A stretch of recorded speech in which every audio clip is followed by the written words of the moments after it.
আমি মুহূর্তে আছি Savar Ashulia pulse garments factory. এখানে মূলত হচ্ছে বিভিন্ন দাবি দেওয়া নিয়ে এখানে আন্দোলন করে যাচ্ছে। প্রায় ২০০ অধিক গার্মেন্টস শ্রমিক এখানে আন্দোলনে নেমেছে এবং তাদের যে দাবি সেটা নিয়ে কাজ করে যাচ্ছে। তারা বলছে যে আমাদের যে দাবিগুলো আছে তারা যদি পর্যায়ক্রমে এটা সংশোধন করে দেয় বা আমাদের দাবিগুলো পূরণ করে তাহলে আমরা কাজে ফিরব।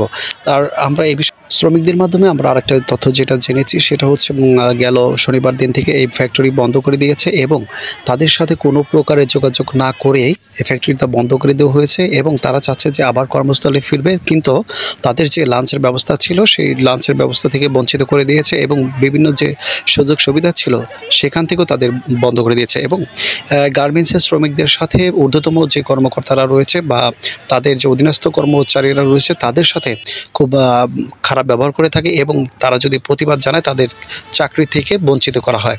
এখানে পুলিশ প্রশাসন থেকে সেনাবাহিনীর তৎপরতার মাধ্যমে গার্মেন্টসের যে ঊর্ধ্বতম কর্মকর্তা রয়েছে তাদের সাথে যেন গার্মেন্টস শ্রমিকদের সাথে একটা মিটিং করে ব্যবস্থা করে দেওয়া হয়, তাদের মাধ্যমে যেন এরা কাজে ফিরতে পারে এবং আপনারা দেখতে পাচ্ছেন যে প্রচণ্ড বৃষ্টির মধ্যে তারা এই অবরোধ করে যাচ্ছে যেন আমাদের এই দাবিটা মেনে নেওয়া হয় এবং সেই ক্ষেত্রে আমরা কাজে ফিরব।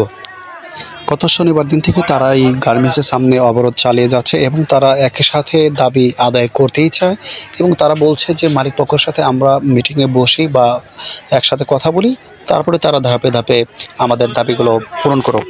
এই পরিবর্তন সময় যদি তারা দাবিগুলো না মানে তাহলে তারা বলছে যে আমরা এই একই সাথে আমরা আমাদের যে দাবিগুলো আছে সেগুলো নিয়ে আমরা চলমান থাকব।